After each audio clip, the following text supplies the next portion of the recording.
Guys, এইটা হচ্ছে বিষ্ণুপ্রিয়া মন্দির। এটা বিষ্ণুপ্রিয়ার বাড়ি। তো মন্দিরের ভেতরটা দেখাচ্ছি, আপনারা দেখুন, খুব ভালো লাগবে। এই দেখুন ভেতরে সামনের পোর্শনটা দেখাচ্ছি, একটি সুন্দর ভিডিও হবে। আপনারা ভিডিওটা স্কিপ না করে দেখবেন, খুব ভালো লাগবে ভিডিওটি। দেখুন আপনারা সামনের দেখাচ্ছি, দেখুন বাগানটা, পেছনে দেখুন ঘর বাড়িগুলো খুব দেখাচ্ছি। তারপরে আস্তে আস্তে চলুন সামনের দিকে।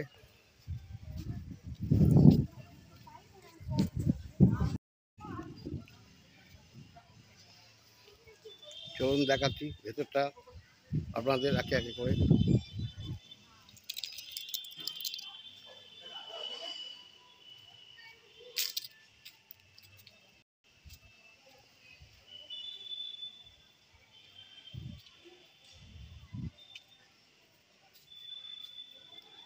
এটা হচ্ছে বিষ্ণুপ্রিয়া সেবা সমিতি।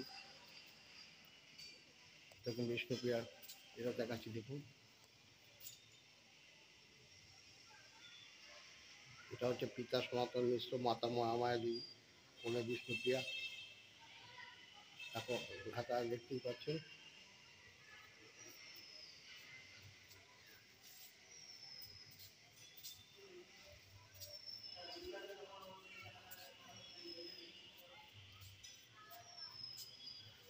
এই দেখুন মহাপ্রভু মূর্তি। নবদ্বীপ মলঞ্চপাড়ায় বিষ্ণুপ্রিয়া মন্দিরের বিবাহটা হচ্ছে বিষ্ণুপ্রিয়ার এখানে জন্ম হয়, কিন্তু ওনার এখানে সংস্কৃতি চলছিল, কিন্তু এই সাংস্কৃতিক সাহিত্য চর্চা করে, কিন্তু দেখে দেখে তিনি পড়াশোনা শিখেছেন। তারপর আস্তে আস্তে বড়ো হয়েছেন। কিন্তু এই বিষ্ণুপ্রিয়া যখন বড় হলেন, সেই সময়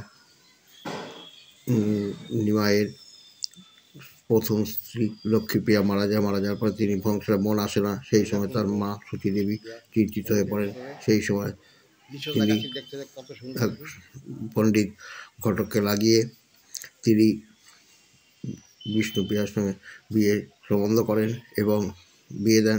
বিয়ের কিছুদিন পরেই নিমাই সন্ন্যাস গ্রহণ করেন, এবং নিমাই সন্ন্যাস গ্রহণ করার পরে বিষ্ণুপ্রিয়া একা হয়ে পড়েন। সেই সময় তিনি একমাত্র শ্রী মহাপ্রভুর নাম ধ্যান করতে থাকেন, এবং তিনি একটি আলাদা মন্দিরে স্থাপন করেন, সেটা হচ্ছে নবদ্বীপ মহাপুরপাড়ায় আছে। যাই হোক, আপনাদের দেখালাম সেই সময় থেকে বিষ্ণুপ্রিয়া কিন্তু কারো লোকে মুক্ত থাকলে ঘুমটা পরে সবসময় থাকতেন।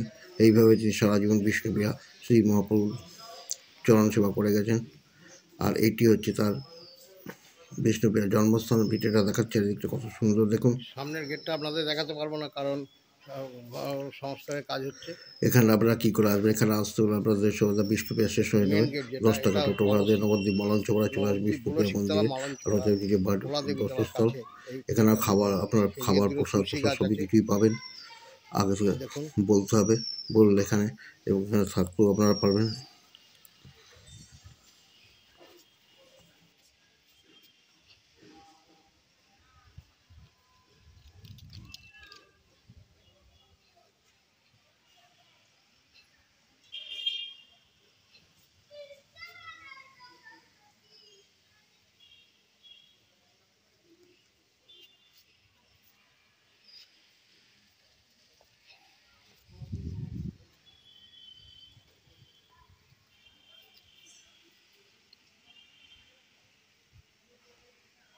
যাই হোক, বিষ্ণুপ্রিয়ার জন্মস্থানে ভিডিওটা আপনাদেরকে দেখালাম। যদি ভালো লাগে অবশ্যই লাইক, শেয়ার এবং কমেন্ট এবং সাবস্ক্রাইব করবেন। সাবস্ক্রাইব করে আমি এরকম নতুন নতুন ভিডিও দিতে উৎসাহিত হবো। আজ আমি এখানেই রাখছি, দেখা হচ্ছে আমার পরের ভিডিওতে।